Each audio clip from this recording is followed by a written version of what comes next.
Hola, profe fenomenal de nuevo con fenómeno de transporte. Vamos a continuar viendo la ecuación de transferencia de calor, pero ahora con el efecto turbulencia. Aquí está la ecuación de transferencia de calor para considerando convección, no consideramos los efectos viscosos ni los efectos de cosa más de generación de energía, ni lo de compresión o expansión, entre otros. ¿Se recuerdan ustedes que en turbulencia nosotros el perfil de velocidad no iba a ser algo estático, no iba a ser perfil parabólico, sino que iba a ir cambiando durante el tiempo y ir fluctuando? De esa manera, el campo de velocidad iba a depender de todos los parámetros de, X, de Y y de Z. Y del tiempo más encima. Ya. Acá la temperatura también va a ocurrir algo parecido. Si nosotros estuviéramos calentando esto en un flujo con una tubería con un fluido frío, el perfil de temperatura no sería algo liso, sino sería algo fluctuante, que iría fluctuando dependiendo de los eddies, los vórtices que ocurren por turbulencia. Y estos vórtices de turbulencia, como van a cargar fluido más caliente a más frío, también va a hacer un efecto en que cambia el perfil de velocidad y va a tener un efecto también en la transferencia de calor. ¿Ya? Y lo que ahora vamos a ver es esto. ¿Se acuerdan ustedes que esto lo teníamos que expandir nosotros para turbulencia? Por ejemplo, velocidad. Nosotros consideramos que Bx debería ser Bx promedio más un Bx fluctuante. Y así para Y y Z. Y también para temperatura.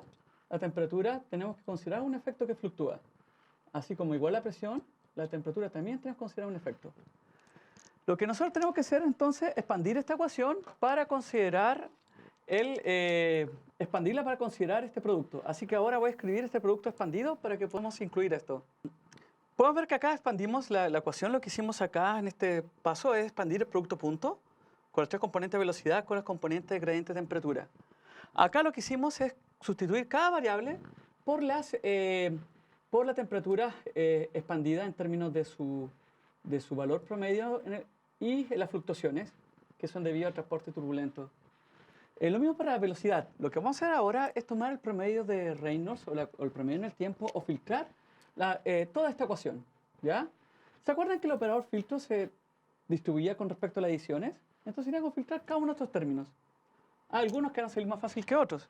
Por ejemplo, este término, si nosotros, disculpen, acá me faltó la segunda derivada en el laplaciano. Si nosotros empezamos a filtrar esto, entra dentro de la segunda derivada y nos queda solamente este término, ¿cierto? ¿Ya? Porque se podía intercambiar el filtro con la derivada en posición y en el tiempo. Se distribuye con respecto a la adición, así que como si filtráramos cada uno por separado. El filtro valor filtrado es simplemente filtrado y el filtro valor en el tiempo es 0. Ya tenemos uno menos. Acá es el mismo cuento de ahí. Entra dentro de la derivada en el tiempo, nos queda el valor filtrado y este otro valor filtrado se va a 0 porque el filtro de ruido es 0 por el artefacto matemático, la operación matemática que estamos escogiendo. Ahora, esto es donde queda el problema y acá donde tenemos que colocar un poco más de detalle. Expandamos esto un poco, ¿ya? Voy a trabajar en esto y vamos a poder hacer lo mismo para los otros dos términos. Recuerden que no se expanden productos, así que tendríamos nosotros que expandir este producto, ¿cierto? Sería la derivada de esto por dt en dx más esto, ¿cierto?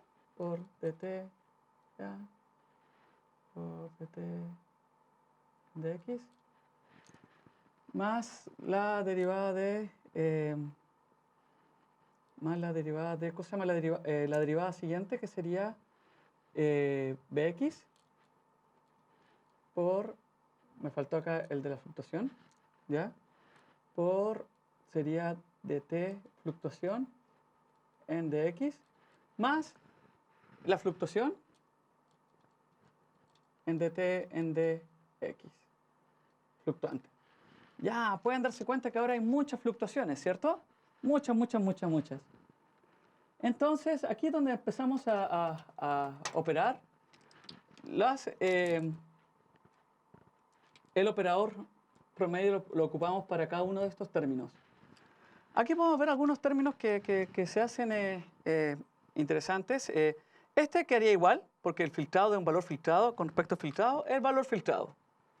Acá, si consideramos que el dt de x es relativamente constante o cumple alguna, la demostración matemática es un poco más engorrosa, pero podemos considerar que esto converge. Es fácil visualizarlo si el de t en dx es constante o cercano a cero. Sería lo mismo que hacer esto, y esto se anula. Aquí algo parecido, si nosotros terminamos con este término y hacemos el filtrado, este término, como es constante, queda fuera y nos quedaría solamente el filtrado del valor fluctuante, que también nuevamente sería 0. Entonces nos quedan estos dos términos, ¿ya?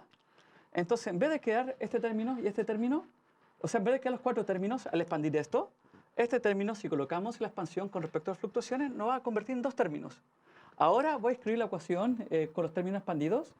Así que, entonces aquí tenemos la ecuación promediada en el tiempo para la ecuación de energía. ¡Wow! Podemos ver que es casi idéntica a la de arriba. Está este término, este y ese. Pero aparecen estos tres términos extra. Esos tres términos extra son los que nos van a ayudar a describir el transporte turbulento dentro de una tubería. ¿Ya?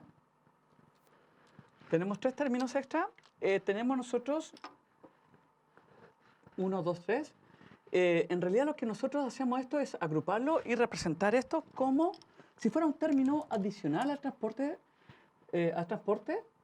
Y hay varios métodos de modelarlo. Uno es modelarlo como si fuera una conductividad térmica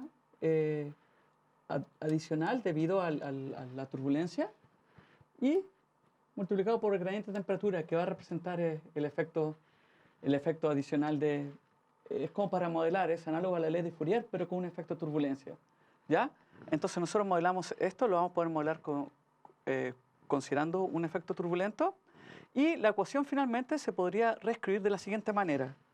La voy a escribir arriba para poder considerar por qué la transferencia de calor en convección es mucho más grande cuando hay turbulencia que no hay.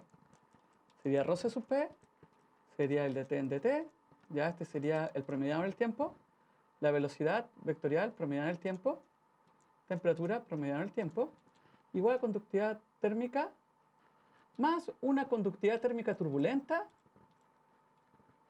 promediado por esto promediado en el tiempo. De esa manera nosotros podemos modelar de que hay un adicional producto de la transferencia de calor. Intuitivamente, o por lo que hemos visto en experiencia, tanto en la vida real como en el laboratorio, la transferencia de calor va a ser mucho más intensa si tenemos turbulencia a que si no. ¿Cómo modelamos esto? Y ahí es donde entran todos los conceptos de fluidodinámica y de modelar la turbulencia, modelar longitud de mezclado y todo eso. Uno de los parámetros para poder modelar esto es considerar que más o menos exitoso es considerar que tenemos nosotros un número de Prandtl turbulento, ¿ya? Que va a tener un valor definido, muchas veces considerado 0,8. ¿Ya? Recuerda que este es variable. Pero este número de Prandtl turbulento va a ser igual a S sub P, no afecta a la turbulencia, viscosidad turbulenta, que ahí sí, y conductividad térmica turbulenta. Entonces, considerando un valor para esto, por ejemplo 0,8, podemos considerar esto en los modelos fluidodinámicos, en longitud de mezclado o más elaborado como K epsilon o aún más. Y con eso podemos tener una conductividad térmica turbulenta que nos va a ayudar a poder entender y modelar ese tipo de transporte. Eso sería por ahora. Muchas gracias, estén atentos. Recuerden que transporte por turbulento es mucho más intenso que por transporte molecular casi siempre, y muchas veces nosotros obviamos esto en los cálculos. No lo hagan, por favor, no lo hagan. Gracias.